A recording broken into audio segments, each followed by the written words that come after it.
नमस्कार, आप देख रहे हैं दिव्य हिमाचल टीवी और मैं हूं आपके साथ पल्लवी शर्मा। स्वागत है आपका हमारे खास कार्यक्रम जाहिर है में आपसे बात करेंगे अंतर्राष्ट्रीय, राष्ट्रीय और राज्य की कुछ खबरों पर।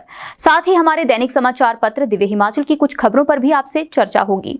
तो शुरुआत करते हैं अंतर्राष्ट्रीय खबरों के साथ। आखिरकार रूस ने गुरुवार को पड़ोसी देश यूक्रेन पर हमला बोल दिया। राष्ट्रपति व्लादिमीर पुतिन ने अमेरिका समेत कई देशों द्वारा लगाई गई पाबंदियों की परवाह किए बगैर यूक्रेन पर सैन्य कार्रवाई का ऐलान कर दिया। इसके बाद यूक्रेन की राजधानी कीव समेत कई शहरों में बमबारी की खबर है। बैलिस्टिक मिसाइलों से हमला किया जा रहा है। पुतिन ने अमेरिका व नाटो को भी खुली धमकी दी है कि वे कोई दखल न करें, वरना इतिहास का सबसे खराब अंजाम भोगना पड़ेगा। वहीं यूक्रेन की सेना ने भी दावा किया है कि उसने लुहांस्क क्षेत्र में 5 रूसी विमानों और 1 रूसी हेलीकॉप्टर को मार गिराया है। कीव एयरपोर्ट पर कब्जे का भी प्रयास किए जाने की सूचना है। समूचे यूक्रेन में आपातकाल लागू है और नागरिक उड़ानों पर पाबंदी लगाई जा चुकी है। यूक्रेन से उड़ानें रोक दी गई हैं, इसलिए एयर इंडिया की फ्लाइट बीच रास्ते से लौट आई है। यूक्रेन संकट के बीच फंसे भारतीयों को आनन फानन में निकालने की कोशिश लगातार चल रही है। ताजा जानकारी के अनुसार एयर इंडिया की फ्लाइट 182 और भारतीय नागरिकों को लेकर आज सुबह दिल्ली पहुंच गई है। भारत में यूक्रेन इंटरनेशनल एयरलाइंस के एक अधिकारी ने बताया, यूक्रेन इंटरनेशनल एयरलाइंस की एक स्पेशल फ्लाइट छात्रों सहित 182 भारतीय नागरिकों के साथ आज सुबह 7:45 पर दिल्ली हवाई अड्डे पर लैंड हुई। रूस और यूक्रेन के बीच संघर्ष के चलते भारतीय शेयर बाजार में गुरुवार को भूचाल आ गया। बॉम्बे स्टॉक एक्सचेंज के सूचकांक सेंसेक्स ने गुरुवार को 1850 अंक की भारी गिरावट के साथ कारोबार की शुरुआत की। हालांकि कुछ देर बाद इसमें कुछ सुधार दिखा और सूचकांक 1430 अंक की गिरावट के साथ 55,802 के स्तर पर आ गया। लेकिन फिलहाल इसमें गिरावट एक बार फिर तेज हो गई है और सेंसेक्स 1805 अंक टूटकर 55,426 पर आ गया है। कुछ ही मिनटों में कारोबार के दौरान निवेशकों के 8 लाख करोड़ रुपए डूब गए। अब बढ़ते हैं राष्ट्रीय खबरों की तरफ। महाराष्ट्र सरकार में अल्पसंख्यक कल्याण मंत्री और राष्ट्रवादी कांग्रेस पार्टी के प्रवक्ता नवाब मलिक को प्रवर्तन निदेशालय ने बुधवार को गिरफ्तार कर लिया। उन्हें एक मामले में अंडरवर्ल्ड डॉन दाऊद इब्राहिम से तार जोड़ने के चलते 8 घंटे पूछताछ के बाद गिरफ्तार किया गया। उनके खिलाफ मनी लॉन्ड्रिंग का आरोप लगा है। ईडी ने उन्हें स्पेशल पीएमएलए कोर्ट में पेश किया, जहां से उन्हें 3 मार्च तक ईडी की हिरासत में भेज दिया गया है। ईडी द्वारा गिरफ्तार किए जाने पर नवाब मलिक ने कहा, वे इससे डरेंगे नहीं, वे इससे लड़ेंगे और जीतकर ही बाहर निकलेंगे। उधर मलिक की गिरफ्तारी के बाद राजनीतिक सरगर्मियां बढ़ गई हैं।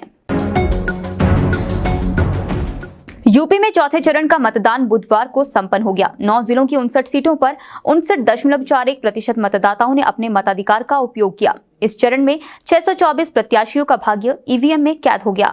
बुधवार को जिन जिन जिलों में वोट डाले गए उनमें लखनऊ, सीतापुर, रायबरेली, उन्नाव, हरदोई, लखीमपुर खीरी, पीलीभीत, बांदा और फतेहपुर के नाम शामिल हैं।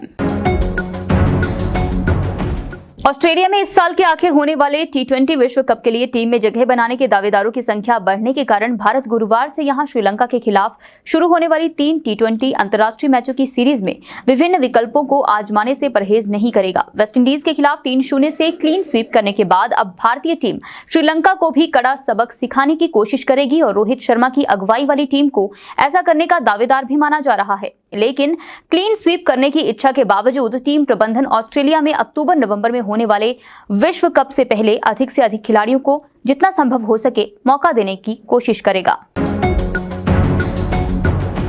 अब बढ़ेंगे राज्य की खबरों की तरफ। न्यू पेंशन स्कीम कर्मचारी महासंघ ने पुरानी पेंशन बहाली को लेकर बुधवार को सैकड़ों कर्मचारियों के साथ मंडी सेरी मंच से पदयात्रा शुरू कर दी है। नई पेंशन स्कीम कर्मचारी महासंघ की पदयात्रा मंडी से शिमला तक जाएगी। पदयात्रा का शुभारंभ राज्य अध्यक्ष प्रदीप ठाकुर व टीम ने बाबा भूतनाथ जी के दर्शन कर आशीर्वाद करके लिया। पदयात्रा में मंडी से 300 लोगों का जत्था निकला। इतना ही नहीं, पदयात्रा में महिला कर्मचारी अपने छोटे छोटे बच्चों को गोद में उठाकर पुरानी पेंशन बहाली को लेकर मैदान में उतर आई हैं। प्रदेश कृषि विश्वविद्यालय ने बीते साल अलग अलग समय पर नॉन टीचिंग स्टाफ के विभिन्न पदों के लिए ली गई लिखित परीक्षाओं का परिणाम जारी कर दिया है। इससे लगभग 1 वर्ष की अवधि से परिणाम की राह देख रहे युवाओं का इंतजार खत्म हुआ है। प्रदेश कृषि विश्वविद्यालय द्वारा junior office assistant, IT, library assistant, junior professional assistant, field assistant, laboratory assistant, clerk और स्टेनोटाइपिस्ट का रिजल्ट घोषित किया गया है। पूर्व मंत्री एवं कांग्रेस के राष्ट्रीय सचिव सुधीर शर्मा ने कहा कि वर्तमान भाजपा सरकार प्रदेश की महत्वाकांक्षी परियोजनाओं के साथ खिलवाड़ कर रही है। यही कारण है सरकार के ढुलमुल रवैये के कारण आज प्रदेश में कोई नया निवेश नहीं आया है। नई योजनाओं और परियोजनाओं की बात तो दूर है, पूर्व कांग्रेस समय की परियोजनाओं पर भी कोई काम नहीं हो पा रहा है। सुधीर शर्मा ने चामुंडा से हिमानी चामुंडा और शिमला बाईपास से जोधा निवास तक बनने वाली रोपवे परियोजनाओं को निरस्त करने पर सरकार की मंशा पर सवाल खड़े कर दिए हैं। उन्होंने कहा कि इन दोनों ही रोपवे परियोजनाओं से सरकार को सैकड़ों करोड़ की आय होनी थी। सुधीर शर्मा ने कहा कि दुख की बात है, श्री चामुंडा माता मंदिर से हिमानी चामुंडा के लिए बनने वाले रोपवे प्रोजेक्ट को टर्मिनेट कर दिया गया है।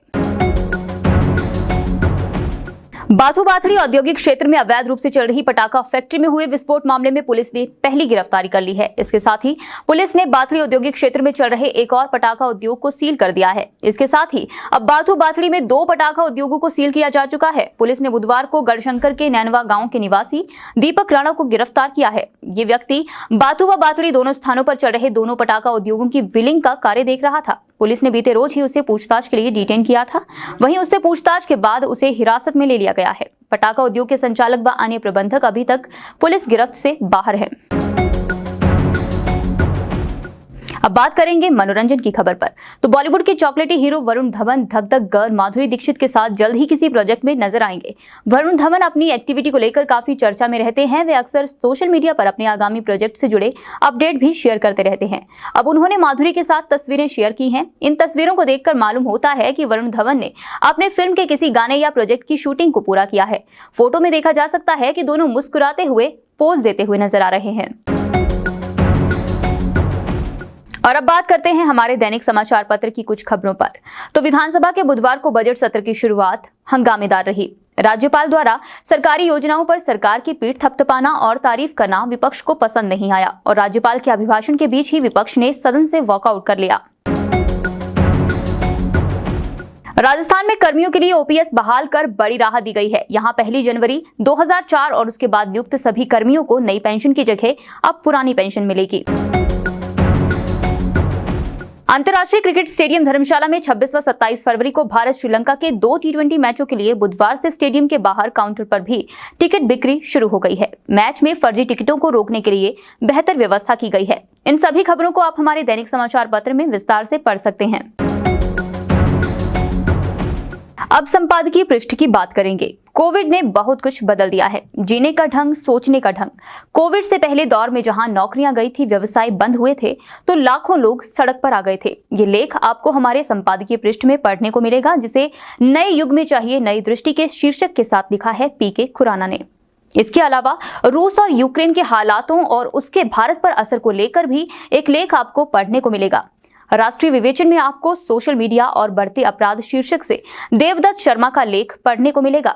साथ ही छिलकों की छाबड़ी में आपको सुरेश सेठ का लेख कब तक होता रहे क्रांति का इंतजार पढ़ने को मिलेगा।